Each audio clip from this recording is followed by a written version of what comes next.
Hi, it's Josh Gurla from DirtyMarketingSecrets.com. Welcome to another edition of Deconstructing Direct Mail. This is episode number 2. What I'm going to go through today is a direct mail piece that I did to help me get new internet marketing business. I was really excited about this mail piece. It went out to local businesses here in San Diego, and I wanted to share it because I think you'll find it beneficial. First things first, I want to go through why I'm doing these videos. The first reason is really get you thinking differently about direct mail. I meet with a lot of business owners who absolutely despise direct mail. They say it doesn't work for them, and I ask them what they did. They explain what they did, and usually what they're doing is all wrong. So this video series is to help show you what works, what doesn't work, and it'll also get you thinking differently to help you diversify your marketing. So you're not just relying on internet marketing, or you're not just relying on social media, but now you're adding direct marketing, direct mail to the mix. So let's go ahead and get started.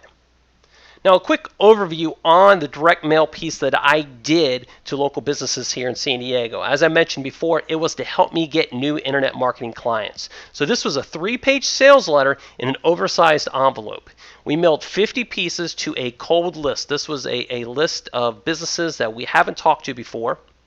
And we got this list of businesses directly from the Yellow Pages. We looked for businesses that had a full-page ad or a half-page ad, and those are the ones that got our mail piece. And the cost was 88 cents a piece to mail. Now, the one thing I want to say about this mailing that we did, it was really a test mailing to see what type of response we would get with this 3-page sales letter that we wrote up.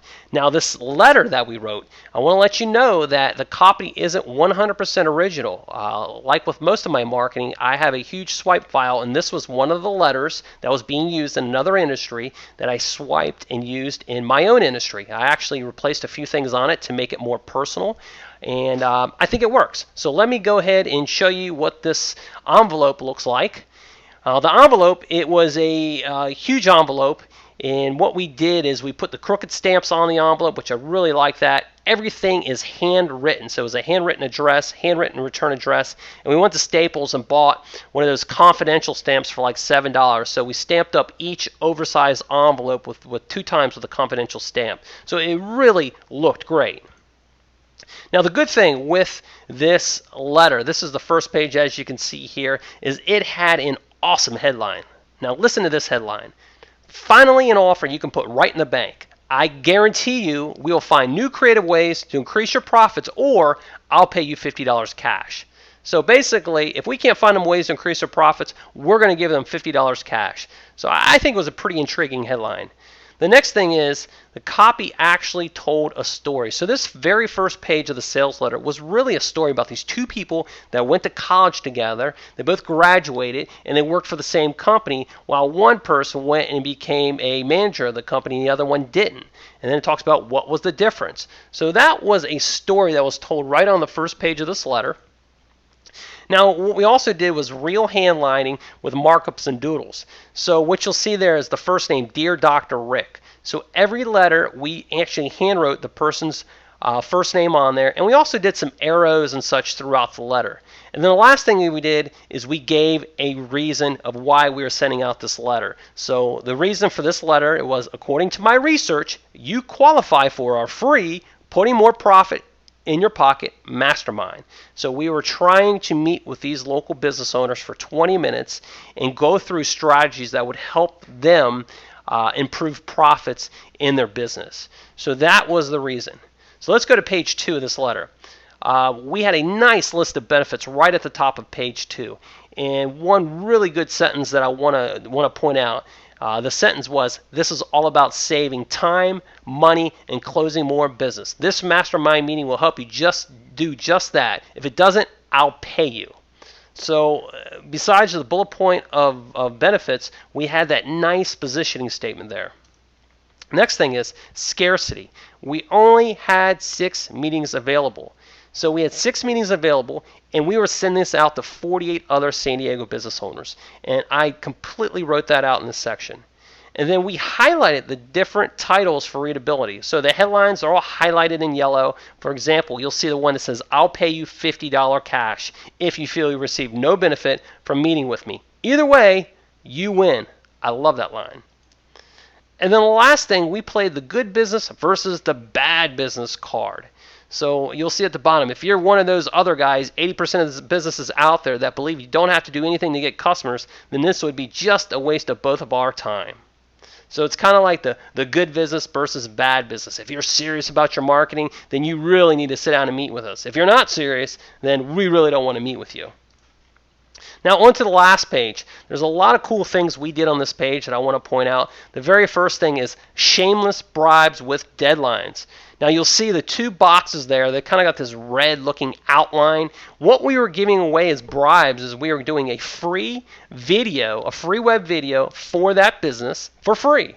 And we are also creating them a free YouTube channel completely customized for their business. So this was an awesome offer, and we even put a retail value in there of both items, and both items also had deadlines. The next thing we did, it was an easy way to respond. So it was very clear and easy for a person to find our phone number, our email address, a website, and then we also put this lift note on there, this green lift note where a business can simply pull it off and stick it on their desk. And then we even put our offer on that lift note with our deadline. Now, we also included a photo. We wanted a photo on there to really make it more personal. And then the last thing we did is we had a scarcity and a reminder of what they get. So at the very bottom of the letter, you'll see this PS. This letter is going out to 48 other San Diego business owners, and we only have 6 spots available. Plus, you get a free video just for a meeting. So I was really excited about the bribes that we put in this video, or put in this sales letter. And I really do like the copy of this letter. So what could we do to improve on it? I mean, there was a lot of good in that letter, but the things that could be improved are we could have sequenced the mailing. Now, again, this was just a test mail to see how people would respond to this letter.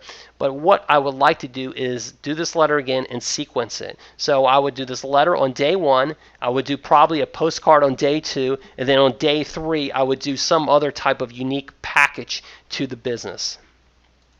The next thing I would do is give a more compelling reason why the letter was sent.